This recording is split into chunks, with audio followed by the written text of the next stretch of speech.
और भी अनुग्रह देता है। इस कारण यह लिखा है कि परमेश्वर अभिमानियों का क्या करता है? विरोध करता है, पर दीनों पर क्या करता है?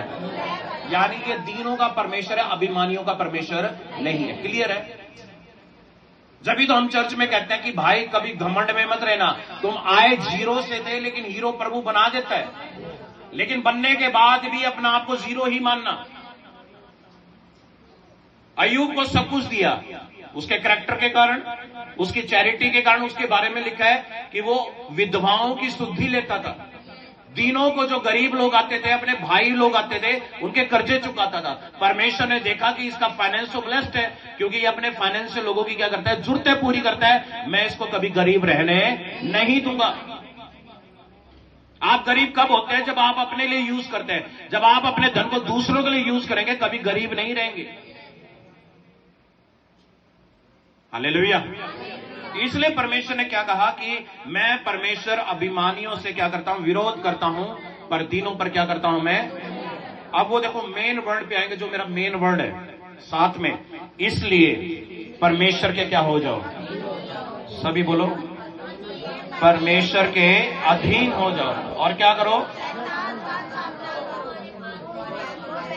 वह तुम उसका सामना करोगे, वह तुम्हारे पास से।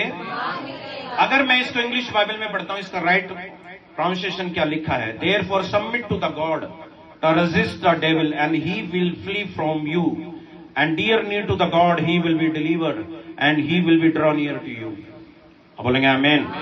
इसका मतलब है, आत्मिक मतलब ये है कि जब आप परमेश्वर के ऊपर सब कुछ छोड़ देते हो, पवित्र जीवन जीते हो, तो वो तुम्हारा बोझ उठाएगा। आपको पता है क्या आपकी सबसे बड़ी प्रॉब्लम क्या है? आप सब अपना दिमाग यूज करते हैं। शैतान कहां से काम करता है? दिल से नहीं।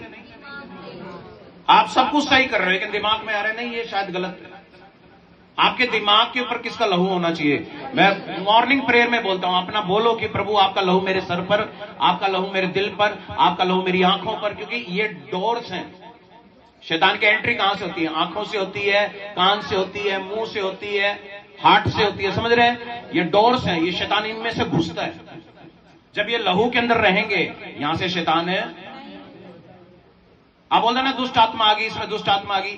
आपने कई लोगों को मरे हुए देखा होगा, मरे हुए वो मुंह खोल के ऐसे करके मर जाते हैं। कईयों की ऐसे आंख फटी की फटी रह जाती है। आपको पता है वो क्यों होता है? क्योंकि अंदर की आत्मा आंखों से निकल गई, उनके अंदर की आत्मा मुंह से बाहर निकल गई, वो ऐसे मुंह खुले रहते हैं। ये डोर्स हैं, ये यहीं से शैतान घुसता है। जब मुंह गलत नहीं बोलेगा, आंख गलत नहीं देखेगी, कान गलत नहीं सुनेंगे, दबार बंद रहेंगे, आपके प्राण सुरक्षित रहेंगे, शैतान आपके अंदर घुसेगा। मेरी बात समझ में नहीं आई शायद, नहीं समझी। इसलिए उसने क्या कहा कि इसलिए